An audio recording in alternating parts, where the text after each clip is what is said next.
right. Yeah, nothing like a little technical malfunction to get the day started off right. Am I right? Jesus.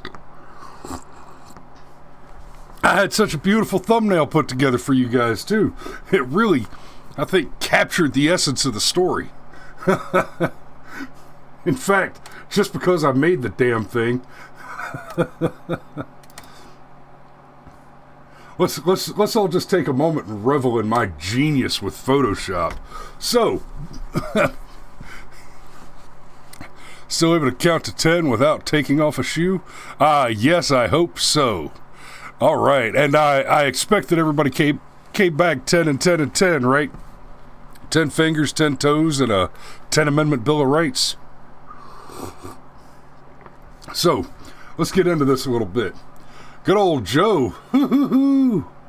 Joe Biden. Oh, he's excited for us. He really is. Oh, Joe saved us 16 cents on hot dogs. Oh. And the tweet is just, I mean, it's just pure cringe. It's a gif. Planning on a cookout this year? Catch up on the news. According to the Farm Bureau, the cost of a 4th of July barbecue is down from last year. It's a fact. You must herd hot dog. The Biden economic plan is working, and that's something we can all relish.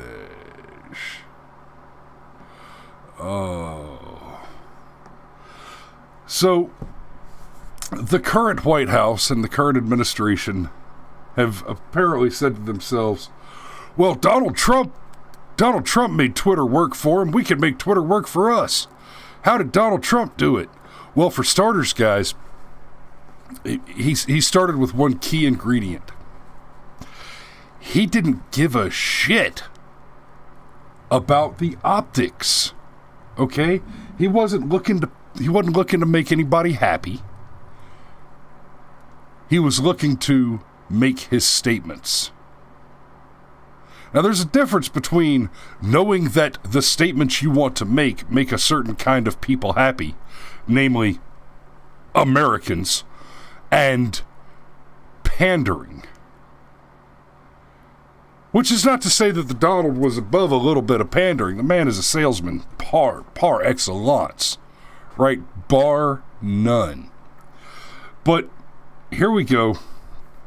The White House decided to double down on this idea that they've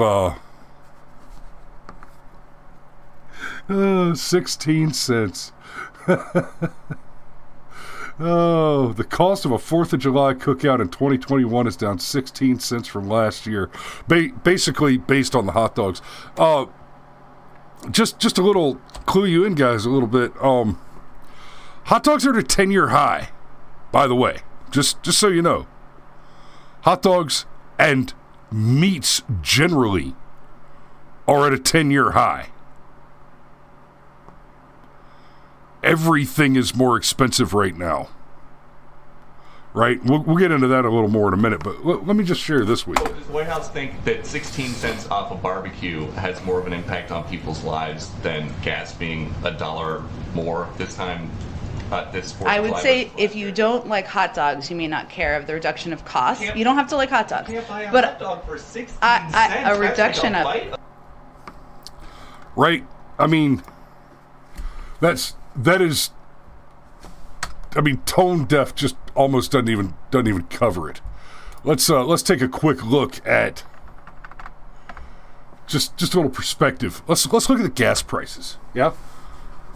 Okay, so we peaked under Obama at a national average of right around $4 a gallon. And just a little personal note, this right here, right around here, is where I let's see, two. No, back a little bit.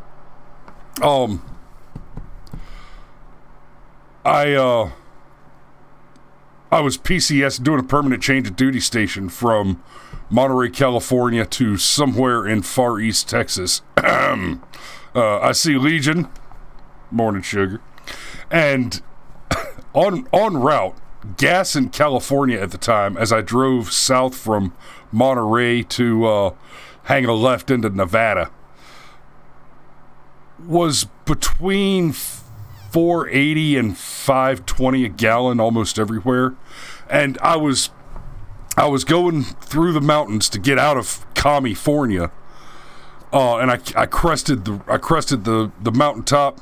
And at the top of the mountain, I was trying so hard to get over the mountain and out of California to get to better gas prices, because after all, I was driving from California to Texas with a truck full, like everything I owned in the world loaded up at the back of a pick-em-up truck. I get to the top of the mountain, and gas there was $10.70 a gallon at the top of this mountain. So I put $10.70 in my tank, enough to get the truck out of the gas station. I also had a cheeseburger and a cup of coffee. So $20 later, I've got enough gas to drive the truck out of the gas station. I was banking desperately, driving a standard transmission pick-em-up truck, and pointed that pick-em-up truck down the mountain, used that 1 gallon of gas to get out of the parking lot and pointed down the mountain, and I took it out of gear and switched off the motor with the window down so I could get some of God's good AC on my face, and I rolled into Nevada, where as I crossed in, the first gas station I saw had gas for less than $1.50 a gallon. And so naturally, that's where I filled up. The next year I spent in Texas. Georgia Overdrive, baby. That's right, Steve. Damn Skippy. The next almost year I spent in Texas, gas was never more than $2 a gallon. And it stayed in the neighborhood of $5 a gallon in places like California. And then I went from Texas to Hawaii, where it was always between $4 and $5 a gallon, even on base, where as soldiers we enjoyed some tax incentives to buy our gas on base instead of off base. But then at his best, right? See, we're looking at between 12.29 and 5.3 in 2016. That was the floor for Obama, right? I don't remember exactly what was going on right there that got the gas price that low, but then it just spiked right back up. And then throughout the Trump administration, with the exception of this spike in the middle of 2018, gas stayed below $2.50 for the most part, right? But then you get to the election of Joe Biden, fairest and freest election, most secure with no cheating ever. You get to Biden, and bam! Look at that. How do you increase? Okay, gas went up by $1 in the first couple of months. Oh, Steve says that was OPEC oversupply. I do remember that. You're right. But you go from, I mean, we're basically looking at almost $2 increase since the middle of last year. So the election of Joe Biden has to account for over $1 of gas price increase in just under 6 months. Guys, that's not a price increase. That's a devaluation of your currency. Your money got less valuable. So, they're talking about saving you 16 cents on hot dogs, and I mean just pure cringe. And here comes Jen Psaki, and she doubles down. Oh, well, you must not like hot dogs.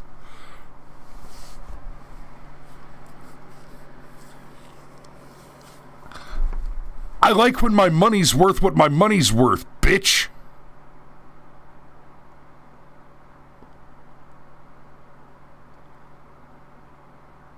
Yeah.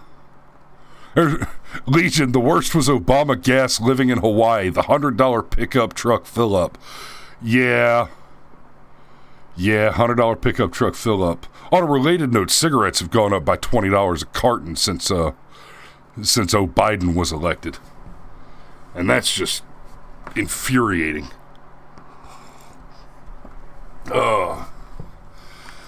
So that I think that's really all I've got for you guys. I found it amusing that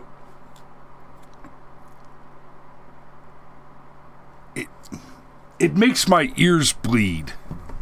It makes my ears want to bleed to hear the administration that put concertina wire fences and deployed the National Guard around the U.S. Capitol for the most secure election of all time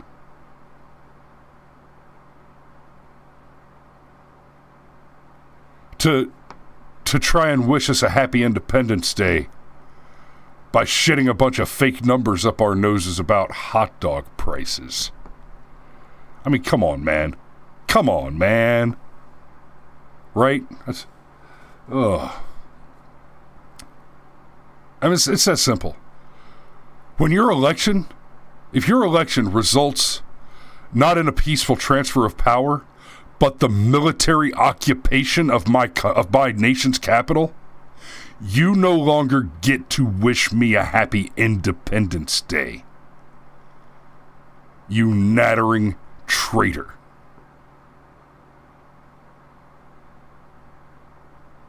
On a related note, there is a movie on Netflix, animated film by the guys that did the cartoon Archer. And it's called America the Motion Picture. It is pure trash. It's funny trash, but the movie is basically it's basically hard leftist messaging wrapped up in pseudo-patriotism. The whole movie is just, okay, basically here's George Washington and Sam Adams and Paul Revere, and they're all a bunch of big overstuffed college fraternity party bros that are super over stereotypical young dumb white guys that are racist and stupid and don't understand how to do things, and they really only win anything because they're drunk enough to make bad choices and survive them. It's basically just America's made of racism. Oh yeah, and Chinese chicks are smarter than white men, by the way. And all together, and we genocided the Indians because we're white and for no other reason, and that's a thing that totally happened. So, but it's hilarious. There's a lot of jokes that fall flat because they're presented as jokes, but what they really are is Ibram X. Kendi talking pieces. But the thing is, if it were not for the current climate, one, this film wouldn't have been as steeped as it is. And two, I could have just enjoyed it as a piece of comedy and not as a piece of the overall wreck your country machine. I mean, like I said, there was a lot of funny in there. Paul Revere as RoboCop made me chuckle. Right? Big Ben as a Transformer made me chuckle. But CRT lays 1619 project for edgy teenagers. It's trash, Chris. Discard immediately. Yeah, I generally agree. There, Legion. So, that's all I've got for you this morning. Sorry, short show, technical difficulties. Not a great start after the 4th of July, but we'll just pretend like I got shit-faced drunk last night. For those of you that know me best, you know the likelihood of that is slim to not. And I will see you guys tomorrow morning. Be safe out there. Love you.